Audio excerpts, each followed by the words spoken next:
Thiruvananthapuram regional cancer സെന്ററിൽ അന്താരാഷ്ട്ര നിലവാരത്തിലുള്ള ചികിത്സാ സംവിധാനം നടപ്പിലാക്കാനുള്ള സർക്കാർ തീരുമാനത്തിനെതിരെ ഒരു വിഭാഗം ഓങ്കോളജി ഡോക്ടർമാർ പ്രതിഷേധ സമരവുമായി രംഗത്തെത്തി. ക്യാൻസർ ചികിത്സ നിശ്ചയിക്കുന്നതിനായുള്ള മൾട്ടി ഡിസിപ്ലിനറി ട്യൂമർ ബോർഡിന്റെ പ്രവർത്തനം ഫലപ്രദമാകണമെന്നും ബോർഡിൽ മെഡിക്കൽ ഓങ്കോളജിസ്റ്റുകളെ നിർബന്ധമായും ഉൾപ്പെടുത്തണമെന്നുമാണ് ആരോഗ്യവകുപ്പ് സെക്രട്ടറി ഉത്തരവ് പുറത്തിറക്കിയത്. അതേസമയം വേണ്ടത്ര കൂടിയാലോചനയില്ലാതെയാണ് സർക്കാർ തീരുമാനം നടപ്പാക്കിയതെന്ന് ചൂണ്ടിക്കാട്ടിയാണ് ഒരു വിഭാഗം ഡോക്ടർമാർ സ്ഥാനമാനങ്ങൾ രാജിവെച്ച് സമരവുമായി രംഗത്തെത്തിയിരിക്കുന്നത്. തിരുവനന്തപുരം റീജിയണൽ ക്യാൻസർ സെന്ററിൽ നിലനിന്നു പോന്ന ക്യാൻസർ ചികിത്സാ രീതിക്കാണ് അന്താരാഷ്ട്ര ചികിത്സാ സംവിധാനം ലഭ്യമാക്കാനായി സർക്കാർ മാറ്റം വരുത്തിയിരിക്കുന്നത്. Medical oncology, surgical oncology, radiation oncology, diagnosis എന്നീ 4 വിഭാഗങ്ങൾ ഒരുമിച്ച് ചേർന്ന മൾട്ടി ഡിസിപ്ലിനറി ട്യൂമർ ബോർഡ് കാര്യക്ഷമമാക്കാനായി സർക്കാർ കഴിഞ്ഞയാഴ്ച ഉത്തരവ് നൽകുകയായിരുന്നു. ഈ ബോർഡ് ഒറ്റ ടേബിളിന് ചുറ്റുമിരുന്ന് ചികിത്സ നിശ്ചയിക്കുന്നതാണ് കൂടുതൽ ഗുണകരമെന്നും ഈ രീതിയാണ് മറ്റ് ക്യാൻസർ ചികിത്സാ സെന്ററുകളിലും നടപ്പാക്കുന്നതെന്നും ആരോഗ്യവകുപ്പ് സെക്രട്ടറി RCC ഡയറക്ടർക്ക് നൽകിയ ഉത്തരവിൽ ചൂണ്ടിക്കാട്ടുന്നു. പക്ഷേ ഇത് അനുവദിക്കില്ല എന്ന നിലപാടിലാണ് റേഡിയേഷൻ ഓങ്കോളജി വിഭാഗം ഡോക്ടർമാർ. ട്യൂമർ ബോർഡിൽ മെഡിക്കൽ ഓങ്കോളജി വിഭാഗം ഡോക്ടർമാരെ ഉൾപ്പെടുത്താൻ അനുവദിക്കുകയില്ലെന്നും റേഡിയേഷൻ ഓങ്കോളജിസ്റ്റുകൾ പറയുന്നുണ്ട്. ട്യൂമർ ബോർഡിൽ മെഡിക്കൽ ഓങ്കോളജി വിഭാഗം ഡോക്ടർമാരെ ഉൾപ്പെടുത്താൻ ആവില്ലെന്നാണ് റേഡിയേഷൻ ഓങ്കോളജിസ്റ്റുകൾ പറയുന്നത്. നേരത്തെ മെഡിക്കൽ ഓങ്കോളജി ഡോക്ടർമാരുടെ ഷോർട്ടേജ് മൂലം റേഡിയേഷൻ ഓങ്കോളജി ഡോക്ടർമാരായിരുന്നു കീമോ ഉൾപ്പെടെയുള്ള ചികിത്സ നൽകിയിരുന്നത്. എന്നാൽ ഈ സർക്കാർ അധികാരത്തിലെത്തിയ ശേഷം ആവശ്യത്തിന് മെഡിക്കൽ ഓങ്കോളജി ഡോക്ടർമാരെ RCCയിൽ നിയമിച്ചു.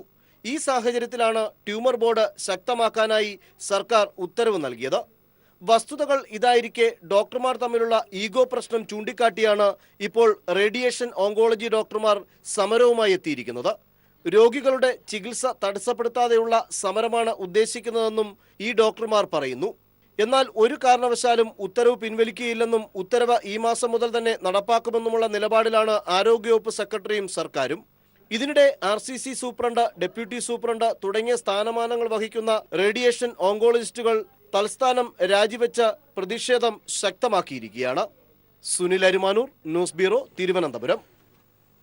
KSRTCയിലെ നിലവിലെ സാമ്പത്തിക പ്രതിസന്ധിക്ക് പരിഹാരം കാണാൻ ഡീസലിന്റെ വാറ്റ് നികുതി കുറയ്ക്കണമെന്നാവശ്യപ്പെട്ട് KSRTC MD സർക്കാരിന് കത്ത് നൽകി.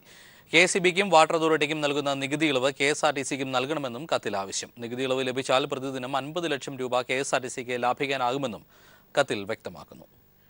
ഓരോ തവണയും ഡീസൽ വില വർദ്ധിക്കുമ്പോൾ പ്രതിസന്ധിയിൽ നിന്ന് കൂടുതൽ പ്രതിസന്ധിയിലേക്ക് കൂപ്പുകുത്തുന്നത് KSRTCയാണ്. ഡീസൽ വാങ്ങുന്നതിൽ KSRTCക്ക് നികുതി ഇളവ് നൽകാൻ സർക്കാർ തയ്യാറാകണം. നിലവിലെ സാമ്പത്തിക പ്രതിസന്ധിക്ക് നികുതി ഇളവ് ഏറെ ആശ്വാസമാകും. ഇക്കാര്യങ്ങൾ വിശദീകരിച്ചാണ് KSRTC MD സർക്കാരിന് കത്ത് നൽകിയിരിക്കുന്നത്. ഡീസൽ നികുതി ഇനത്തിൽ മാത്രം പ്രതിമാസം 18 കോടി രൂപയാണ് KSRTCക്ക് അധിക ചെലവായി വരുന്നതെന്നും കത്തിൽ പരാമർശിക്കുന്നു. ഡീസലിന്റെ വാറ്റ് നികുതി കുറച്ചു നൽകിയാൽ പ്രതിദിനം 50 ലക്ഷം രൂപ KSRTCക്ക് ലാഭിക്കാൻ കഴിയും. ഇതിലൂടെ കൂടുതൽ സർവീസ് നടത്താനും KSRTCയുടെ സ്പെയർ പാർട്സിന് വേണ്ടി അധിക തുക വിനിയോഗിക്കാനും സാധിക്കുമെന്നും കത്തിൽ വ്യക്തമാക്കുന്നുണ്ട്. KSEB, കേരള വാട്ടർ അതോറിറ്റി എന്നിവയ്ക്ക് ഡീസലിന് 4% വാറ്റ് നികുതി ഉള്ളപ്പോൾ KSRTCയിൽ നിന്ന് 24% നികുതി ഈടാക്കുന്നത്. ഇക്കാര്യത്തിൽ സർക്കാർ ഉടൻ നടപടി സ്വീകരിക്കണമെന്നും സർക്കാരിന്റെ അടിയന്തര തീരുമാനം KSRTCയുടെ സാമ്പത്തിക പ്രതിസന്ധി മറികടക്കാൻ സഹായകരമാകുമെന്നും കത്തിൽ വ്യക്തമാക്കുന്നു. Sunil Arumanoor, news bureau, Thiruvananthapuram. Father Tom ഉഴുന്നാലിന്റെ മോചനം ആവശ്യപ്പെട്ട് CPIM പ്രവർത്തകർ പ്രധാനമന്ത്രിക്ക് 1.5 ലക്ഷം കത്തുകൾ അയച്ചു. CPIM കോട്ടയം ജില്ലാ കമ്മിറ്റിയുടെ നേതൃത്വത്തിലാണ് വേറിട്ട പ്രതിഷേധ സമരം സംഘടിപ്പിച്ചത്. തുടർ സമരത്തിന്റെ ഭാഗമായി വ്യാഴാഴ്ച പ്രതിഷേധ കൂട്ടായ്മയും കോട്ടയത്ത് നടക്കും. യമനിൽ തീവ്രവാദി സംഘത്തിന്റെ പിടിയിലായ ഫാദർ ടോം ഉഴുന്നാലിനെ മോചിപ്പിക്കാൻ കേന്ദ്ര സർക്കാർ അന്താരാഷ്ട്ര ബന്ധങ്ങളടക്കം ഉപയോഗപ്പെടുത്തണമെന്നാവശ്യപ്പെട്ടാണ് CPM നേതൃത്വത്തിൽ സമരം നടത്തുന്നത്. ജില്ലയിലെ 404 പോസ്റ്റ് ഓഫീസുകൾ കേന്ദ്രീകരിച്ച് പ്രധാനമന്ത്രിക്ക് 1.5 ലക്ഷത്തിലധികം കത്തുകളാണ് അയച്ചത്. സമരത്തിന് മുന്നോടിയായി കോട്ടയം തിരുനക്കര മൈതാനിയിൽ നിന്നും പ്രകടനമായി എത്തിയ പ്രവർത്തകർ ഹെഡ് പോസ്റ്റ് ഓഫീസിന് മുന്നിൽ പ്രതിഷേധ യോഗവും സംഘടിപ്പിച്ചു. ആദ്യത്തെ കത്തയച്ചുകൊണ്ട് CPM ജില്ലാ സെക്രട്ടറി VN വാസവൻ സമരം ഉദ്ഘാടനം ചെയ്തു. ഇന്നിപ്പോ 1.5 ലക്ഷത്തോളം കത്തുകൾ കോട്ടയം ജില്ലയിലെ 404 പോസ്റ്റ് ഓഫീസുകളിലായി ഇന്ത്യൻ പ്രധാനമന്ത്രിക്ക് അയക്കുകയാണ്. അതിൽ പ്രധാനമായി ഞങ്ങൾ ആവശ്യപ്പെട്ടിരിക്കുന്നത് അന്താരാഷ്ട്ര തലത്തിലുള്ള ഇടപെടൽ നടത്തി എത്രയും വേഗം അവർ തീവ്രവാദികൾ മോചനദ്രവ്യമാണ് ആവശ്യപ്പെടുന്നതെങ്കിൽ അതുമായി ബന്ധപ്പെട്ട ചർച്ചകൾ നടത്തി അച്ഛനെ മോചിപ്പിക്കാൻ ആവശ്യമായി ഇടപെടൽ നടത്തണം എന്നതാണ് ഞങ്ങൾ കത്തിലൂടെ ഇന്ത്യൻ പ്രധാനമന്ത്രിയോട് വിനയപൂർവ്വം അഭ്യർത്ഥിക്കുന്നത്. തട്ടിക്കൊണ്ടുപോകൽ നടന്ന് 9 മാസം പിന്നിട്ടിട്ടും കേന്ദ്ര സർക്കാർ ഒട്ടും ഗൗരവത്തോടെയല്ല ഈ വിഷയത്തെ സമീപിച്ചിരിക്കുന്നത്. തുടർ സമരത്തിന്റെ ഭാഗമായി CPM-ന്റെ നേതൃത്വത്തിൽ ഈ മാസം 5-ന് കോട്ടയത്ത് പ്രതിഷേധ കൂട്ടായ്മയും സംഘടിപ്പിച്ചിട്ടുണ്ട്. LDF കൺവീനർ വൈക്കം വിശ്വൻ ഉദ്ഘാടനം ചെയ്യും. News bureau, Kottayam. ഭിന്നശേഷിക്കാരുടെ തൊഴിൽ സംബന്ധമായ പ്രശ്നങ്ങൾ പരിഹരിക്കാൻ നടപടികൾ കൈക്കൊണ്ടുവരുന്നതായി മുഖ്യമന്ത്രി പിണറായി വിജയൻ പറഞ്ഞു. സാമൂഹിക നീതി വകുപ്പ് സംഘടിപ്പിച്ച ഭിന്നശേഷിക്കാർക്കുള്ള ഉപകരണങ്ങളുടെ വിതരണോദ്ഘാടനം ചെയ്യുകയായിരുന്നു മുഖ്യമന്ത്രി. കേരള സർക്കാർ സാമൂഹ്യനീതി വകുപ്പിന്റെ ആഭിമുഖ്യത്തിൽ അലിംകോയുടെ സഹകരണത്തോടെ 772 ഭിന്നശേഷിക്കാർക്കുള്ള ഉപകരണങ്ങളാണ് വിതരണം ചെയ്തത്. 3 സ്ഥലങ്ങളിലായി 3 ദിനങ്ങളിൽ നടത്തിയ ക്യാമ്പിൽ 844 ഭിന്നശേഷിയുള്ളവർ പങ്കെടുത്തിരുന്നു. വിദഗ്ധ ഡോക്ടർമാർ പരിശോധന നടത്തി ഓരോരുത്തർക്കും ആവശ്യമായ ഉപകരണങ്ങൾ നിർണ്ണയിക്കുകയായിരുന്നു. കണ്ണൂർ മുനിസിപ്പൽ ഹൈസ്കൂളിൽ മുഖ്യമന്ത്രി പിണറായി വിജയൻ ഭിന്നശേഷിക്കാർക്കുള്ള ഉപകരണങ്ങൾ വിതരണം ചെയ്തു. തൊഴിൽ രംഗത്ത് ഇപ്പോഴും ഭിന്നശേഷിക്കാർ അനുഭവിക്കുന്ന പ്രശ്നങ്ങൾ പരിഹരിക്കാനുള്ള നടപടികൾ സ്വീകരിച്ചതായി മുഖ്യമന്ത്രി പറഞ്ഞു. ഭിന്നശേഷിക്കാർക്ക് തൊഴിൽ രംഗത്ത് ചില പ്രശ്നങ്ങൾ അവശേഷിക്കുന്നു എന്നത് വസ്തുതയാണ്. 3% ഉദ്യോഗ സംവരണം ഈ മേഖലയിൽ നടപ്പിലാക്കാൻ 1981 തന്നെ കേന്ദ്ര സംസ്ഥാന സർക്കാരുകൾ തീരുമാനിച്ചു. പക്ഷേ ഇതേവരെ അത് യാഥാർത്ഥ്യമായില്ല. എന്താണ് ആ തീരുമാനത്തിൽ സംഭവിച്ചത് എന്ന കാര്യം പരിശോധിക്കാൻ സംസ്ഥാനത്തെ ചീഫ് സെക്രട്ടറിയെ ചുമതലപ്പെടുത്തിയിരിക്കുകയാണ്. ചീഫ് സെക്രട്ടറി PSC ചെയർമാനുമായടക്കം ഈ പ്രശ്നം ചർച്ച ചെയ്യണമെന്നും നിർദ്ദേശിച്ചു. മന്ത്രിമാരായ KK Shailaja, Kadannappally Ramachandran, PK Shrimati MP തുടങ്ങിയവർ സംസാരിച്ചു. News bureau, Kannur. കടുത്ത വരൾച്ചയുടെ സൂചന നൽകി പാലക്കാട് ജില്ലയിൽ ഭൂഗർഭ ജലനിരപ്പ് ക്രമാതീതമായി താഴ്ന്നു. കുഴൽക്കിണറുകളിൽ ജലനിരപ്പ് 20 അടി വരെ കുറഞ്ഞു. ഡാമുകളിൽ വെള്ളം കുറഞ്ഞതോടെ ജലസേചന, കുടിവെള്ള വിതരണവും പ്രതിസന്ധിയിലേക്ക് നീങ്ങുകയാണ്. സംസ്ഥാനത്ത് മറ്റ് ജില്ലകളെ അപേക്ഷിച്ച് ഉയർന്ന ചൂടും കുടിവെള്ള പ്രശ്നവും എല്ലാ വർഷവും കൂടുതലായി അനുഭവപ്പെടുന്ന ജില്ലയാണ് പാലക്കാട്. ഈ വർഷം പ്രശ്നം കൂടുതൽ രൂക്ഷമാകുമെന്ന് കണക്കുകൾ സൂചിപ്പിക്കുന്നു. കാലവർഷത്തിൽ 34% കുറവാണ് ഉണ്ടായതെങ്കിൽ തുലാവർഷ മഴയിൽ 74% കുറവ്. ഇതോടെ ഭൂഗർഭജലത്തിന്റെ അളവിലും കാര്യമായ കുറവുണ്ടായി. കുഴൽക്കിണറുകളിൽ 20 അടിയോളം ജലനിരപ്പ് താഴ്ന്നു. സാധാരണ കിണറുകളിലും ജലനിരപ്പ് മുൻവർഷങ്ങളെ അപേക്ഷിച്ച് കുറഞ്ഞിട്ടുണ്ട്. ഡാമുകളിൽ വേണ്ടത്ര വെള്ളമില്ലാത്തതിനാൽ രണ്ടാം വിള നെൽകൃഷി ജില്ലയിൽ 10,000 ഹെക്ടറാണ് കുറവ് വന്നത്. ഭൂഗർഭജലനിരപ്പ് കുറയാൻ ഇതും കാരണമായെന്ന് മുണ്ടൂർ IRTCയിലെ research coordinator professor BM Musthafa പറഞ്ഞു. സാധാരണ 2 പൂവ് കൃഷി പാലക്കാട് ജില്ലയിൽ ചെയ്യുന്നതാണ്. ജൂലൈ മുതൽ ഫെബ്രുവരി വരെ പാടങ്ങളിൽ വെള്ളം ഉണ്ടാവും, ഈർപ്പം ഉണ്ടാവും. അത് നമ്മുടെ ഇവിടെ അന്തരീക്ഷത്തിലെ എവാപ്പറേഷൻ റേറ്റ് കൂട്ടുകയും ഈർപ്പം നിലനിർത്തുകയും ചെയ്യും.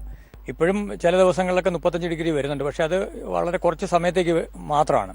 അത് വളരെയധികം ദിവസവും മണിക്കൂറുകളും നീണ്ടു നിൽക്കുമ്പോഴത്തേക്കാണ് വരൾച്ച നമുക്ക് അതിരൂക്ഷമാണെന്ന് പറയാൻ കഴിയുക. അത്ര ഒരു അവസ്ഥയിലേക്കാണ് നീങ്ങിക്കൊണ്ടിരിക്കുന്നത്.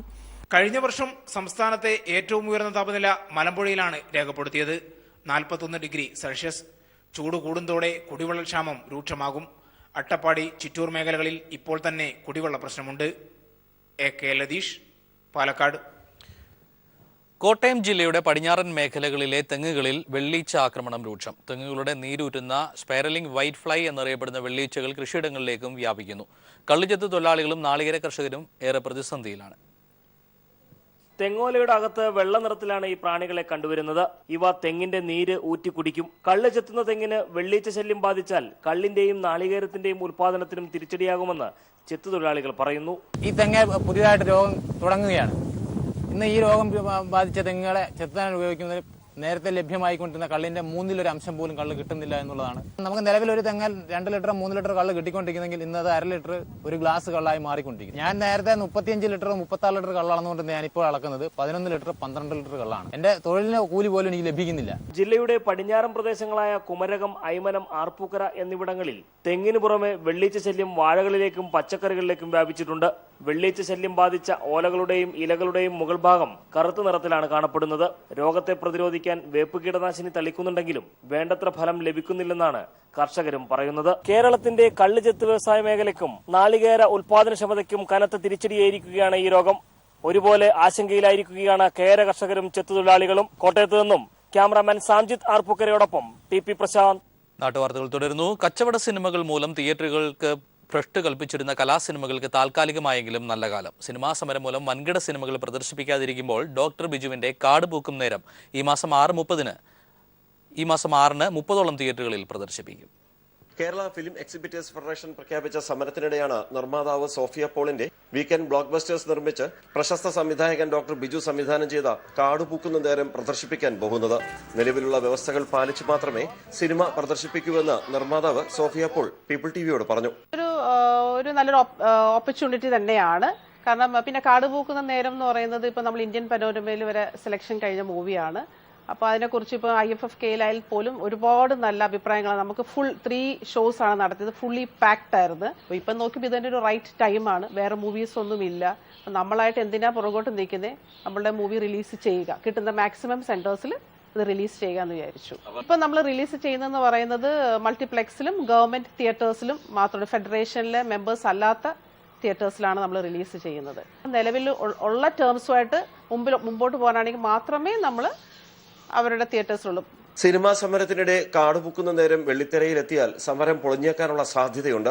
മൾട്ടിപ്ലക്സുകളിലും നിർമ്മാതാക്കളുമായി സഹകരിക്കുന്ന തിയേറ്ററുകൾ, ഫിലിം എക്സിബിറ്റേഴ്സ് അസോസിയേഷൻ എന്നിവരുമായി സഹകരിക്കുന്ന തിയേറ്ററുകളിലും സർക്കാർ തിയേറ്ററുകളും ഉൾപ്പെടെ 30ഓളം തിയേറ്ററുകളിൽ ചിത്രം പ്രദർശിപ്പിക്കും.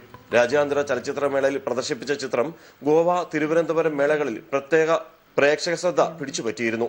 സോഫിയ പോളിന്റെ മോഹൻലാൽ ചിത്രമായ മുന്തിരിവള്ളികൾ തളർക്കുമ്പോൾ സിനിമാ സമരത്തിൽപ്പെട്ടാണ് റിലീസിംഗ് വൈകുന്നത്. ന്യൂസ് ബ്യൂറോ, കൊല്ലം.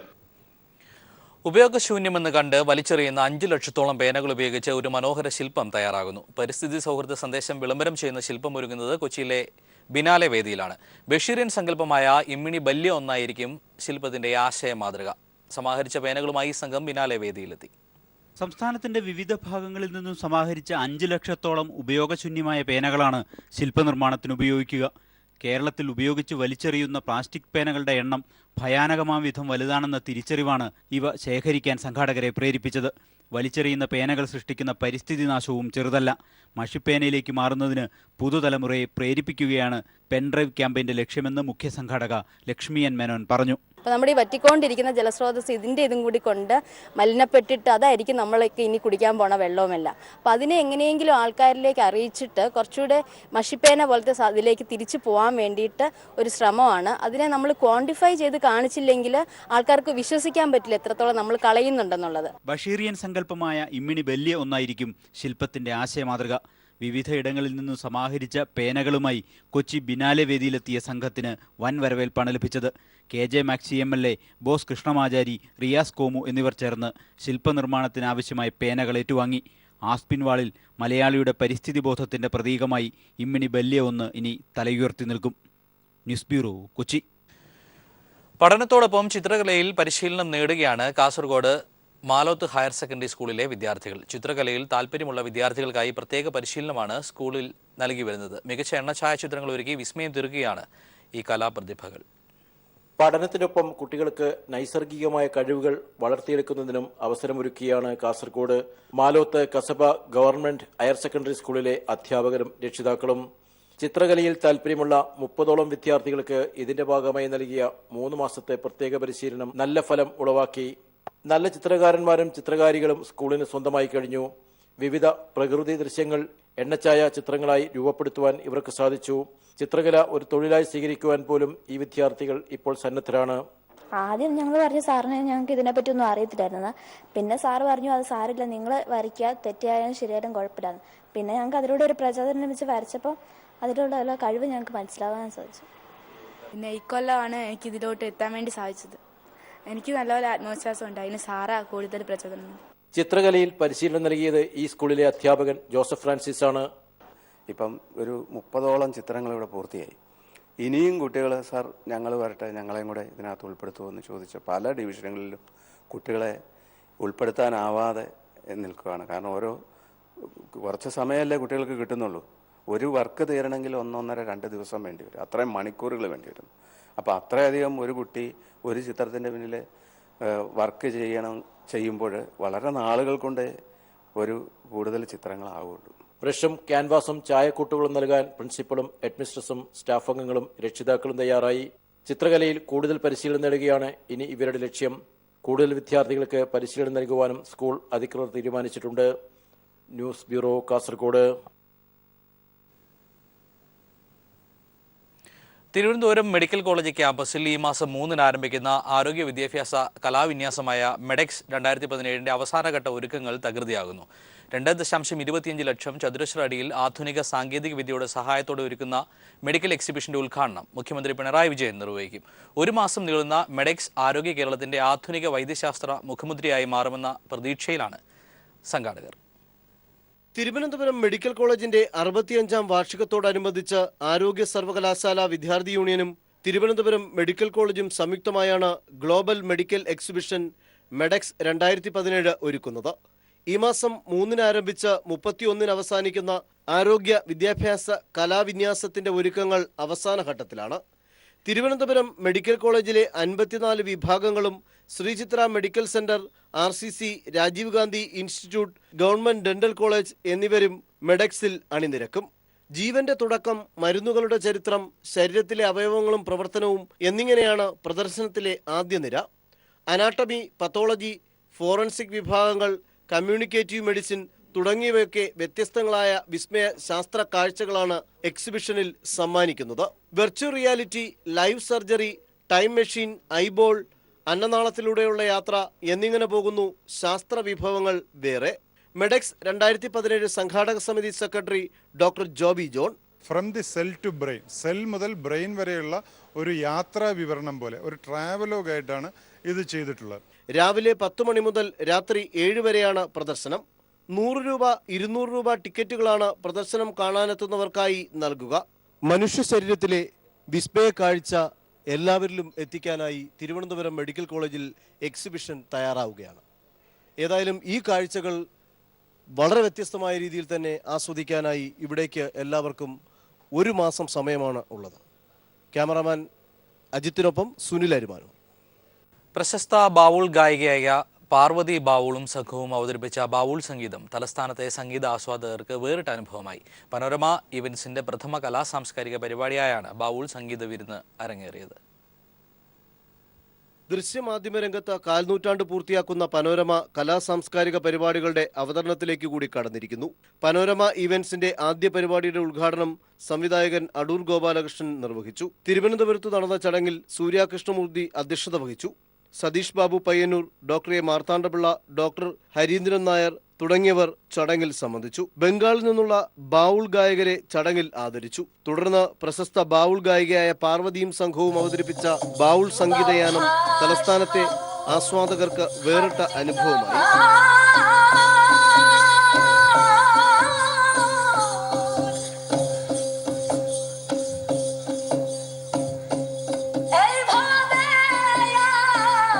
News bureau, Thiruvananthapuram. കൊച്ചി ബിനാലയുടെ പ്രധാന വേദിയായ ആസ്പിൻ വാളിലെ കൗതുക കാഴ്ചകളിലൊന്ന് മലയാളിയായ സി ഭാഗ്യനാഥിന്റെ ചിത്ര പ്രദർശനമാണ്. മനുഷ്യന്റെ ശരീരവും മനസ്സും തമ്മിലുള്ള ആത്മസംഘർഷമാണ് സീക്രട്ട് ഡയലോഗ് എന്ന പ്രദർശനത്തിന്റെ പ്രമേയം.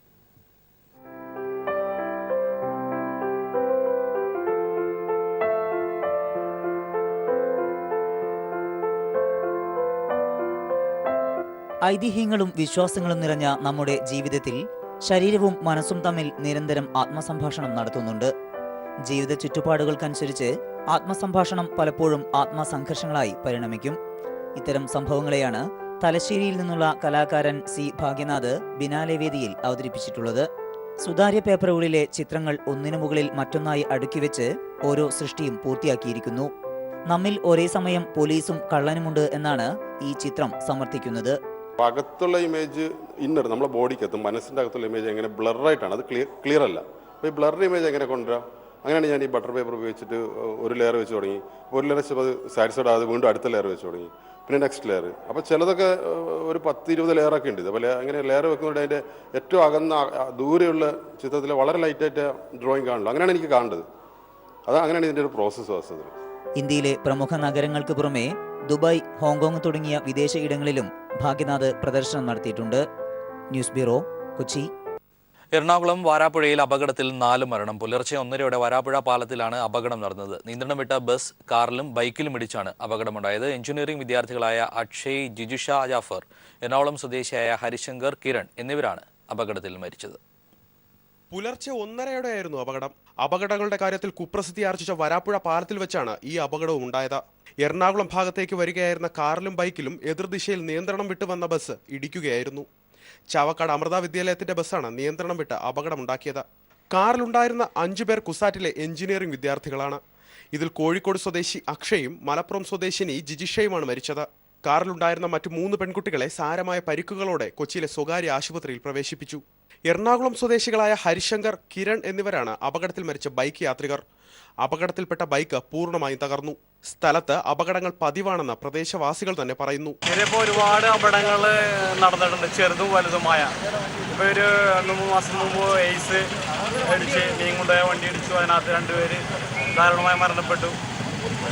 റോഡിൻ്റെ മീഡിയനുകളായാലും രാത്രി സമയങ്ങളിൽ ആളുകൾക്ക് പെട്ടെന്ന് രാത്രി യാത്ര ചെയ്യുന്ന ആളുകൾക്ക് കാണാൻ പറ്റാത്തൊരവസ്ഥ സ്ഥിതിവിശേഷമാണ്. ബസിന്റെ ഡോർ പാളിയും കാറിന്റെ അവശിഷ്ടങ്ങളും അപകടത്തിൽപ്പെട്ട ബൈക്കും പാലത്തിലെ ഫുട്പാത്തിൽ അവശേഷിക്കുന്നു. പൊതുവിൽ ഗതാഗതക്കുരുക്ക് ഏറെ അനുഭവപ്പെടുന്ന പ്രദേശം കൂടിയാണ് വരാപ്പുഴ പാലം. അപകടത്തെ തുടർന്നും രൂക്ഷമായ ഗതാഗതക്കുരുക്കാണ് ഉണ്ടായത്. എന്നാൽ ബസ്സും കാറും സ്ഥലത്തു നിന്ന് മാറ്റി ഗതാഗതക്കുരുക്ക് അധികൃതർ പരിഹരിച്ചു. മൃതദേഹങ്ങൾ കൊച്ചിയിലെ സ്വകാര്യ ആശുപത്രിയിലാണുള്ളത്. പോസ്റ്റ്മോർട്ടത്തിന് ശേഷം മൃതദേഹം ബന്ധുക്കൾക്ക് വിട്ടുനൽകും. News bureau, Kochi. അതീവ സുരക്ഷാ മേഖലയായ ഇടുക്കി ആർച്ച് ഡാമിലേക്കുള്ള റോഡിലെ കോൺഗ്രസ് നേതാവിന്റെ ഭൂമി കയ്യേറ്റം വിവാദമാകുന്നു. ഭൂമി കയ്യേറ്റം മൂലം കൃത്യസമയം രക്ഷാപ്രവർത്തനം നടത്താനാകാതെ യുവാവിന് ജീവൻ നഷ്ടമായി. പ്രതിഷേധവുമായി നാട്ടുകാർ രംഗത്തെത്തി. ഇടുക്കി ആർച്ച് ഡാമിന് സമീപത്തെ കോൺഗ്രസ് നേതാവിന്റെ ഭൂമി കയ്യേറ്റമാണ് വിവാദമായിരിക്കുന്നത്. കഴിഞ്ഞ ദിവസം ഇടുക്കി ഡാമിന് സമീപത്തെ കയ്യത്തിൽ മുങ്ങിമരിച്ച എറണാകുളം സ്വദേശി സുനിലിനെ രക്ഷിക്കാൻ അഗ്നിരക്ഷാസേനയ്ക്ക് സ്ഥലത്തെത്താനായില്ല. അതീവ സുരക്ഷാ മേഖലയിൽ കഴിഞ്ഞ UDF സർക്കാരിന്റെ കാലത്ത് ഡാമിന് അടിവശത്തേക്കുള്ള റോഡ് കയ്യേറിയാണ് കോൺഗ്രസ് നേതാവ് തന്റെ ഇരുനില സൗധം നിർമ്മിച്ചത്. നിരവധി പരാതികൾ നാട്ടുകാർ നൽകിയിട്ടും നിർമ്മാണം പൊളിച്ചു നീക്കാൻ അധികൃതർ തയ്യാറാകാത്തതാണ് ഇപ്പോൾ യുവാവിന്റെ ജീവൻ പൊലിയാൻ കാരണമായത്. മുൻ ഭരണസമിതി ഇരിക്കുന്ന കാലത്ത്, ഭരണപക്ഷത്തിരിക്കുന്ന കോൺഗ്രസ് ഭരിച്ചുകൊണ്ടിരുന്ന കാലത്ത് ഞാനിതിന് പരാതി നൽകുകയും അടിസ്ഥാനത്തിൽ റോഡ് വീതി കൂട്ടാനാണെന്ന് പറഞ്ഞ് ഇവർ വരികയും അന്നത്തെ ഭരണസ്വാധീനം ഉപയോഗിച്ച് അവിടെ വീതി കൂട്ടാതെ പോവുകയും ചെയ്തിട്ടുള്ളതാണ്. ഇടുക്കി ആർച്ച് ഡാമിന്റെ അടിവാരത്തുണ്ടാകുന്ന അപകടങ്ങൾ മുൻകൂട്ടി കണ്ട് അതീവ സുരക്ഷാ മേഖലയായാണ് ഈ പ്രദേശത്തെ കരുതുന്നത്. സംസ്ഥാന പോലീസിലെ രഹസ്യാന്വേഷണ വിഭാഗം ഇവിടത്തേക്കുള്ള റോഡിലെ കയ്യേറ്റങ്ങൾ സംബന്ധിച്ച് നിരവധി മുന്നറിയിപ്പുകളും നൽകിയിട്ടുണ്ട്. എന്നിട്ടും നടപടി സ്വീകരിക്കാൻ അധികൃതർ തയ്യാറാകാത്തത് ശക്തമായ രാഷ്ട്രീയ ഇടപെടൽ മൂലമാണെന്നാണ് നാട്ടുകാരുടെ ആക്ഷേപം. News bureau, Idukki. ഞാനും നീയും ഒന്നാണ് എന്ന വലിയ സത്യം ഓർമ്മപ്പെടുത്തുകയാണ് തത്വമസി. ശബരിമല സന്നിധാനത്തെത്തി 18 പടിയും കയറിയാൽ ആദ്യം കാണുന്ന വാക്യവും തത്വമസി എന്ന വാക്ക് തന്നെയാണ്. ശബരിമലയിൽ നിന്ന് ബിജേഷ് തയ്യാറാക്കിയ റിപ്പോർട്ടുമായി നാട്ടുവാർത്തകൾ സമാപിക്കുന്നു. നമസ്കാരം. ശബരിമലയിലെ ആചാരങ്ങളിലെയും അനുഷ്ഠാനങ്ങളിലെയും പ്രത്യേകതയാണ് ശബരിമലയെ മറ്റമ്പലങ്ങളിൽ നിന്നും വ്യത്യസ്തമാക്കുന്നത്. കഠിനവ്രതമെടുത്ത കെട്ടുമുറുക്കി മലചവിട്ടി 18 പടിയും വണങ്ങിയെത്തുന്ന ഓരോ അയ്യപ്പ ഭക്തനും മനസ്സിലാക്കുന്നത് താൻ തേടി വന്നത് ആരെയാണോ അത് താൻ തന്നെയാണെന്ന തത്വമാണ്.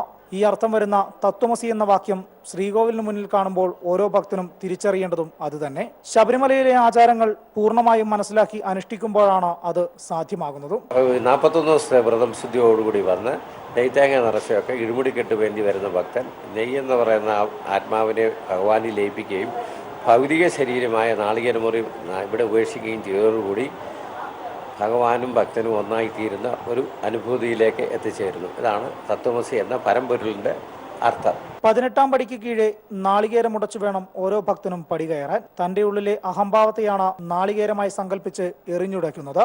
ഇങ്ങനെ ഓരോ ഭക്തനും ദേവനിൽ ലയിച്ചു കഴിഞ്ഞാൽ പിന്നെ ജാതിമത ചിന്തകൾ ഇല്ലാതാകും. ഇത് തന്നെയാണ് ശബരിമല ക്ഷേത്രത്തിന്റെ ലക്ഷ്യവും. ഞാൻ തേടുന്ന സത്യം അത് ഞാൻ തന്നെയാണെന്ന വലിയൊരു തിരിച്ചറിവുണ്ടാക്കുകയാണ് സന്നിധാനത്ത് നിന്നും തത്വമസി. സന്നിധാനത്ത് നിന്നും ക്യാമറമാൻ വിനേഷ് നേതാജിക്കൊപ്പം ബിജേഷ് നടുവിൽ.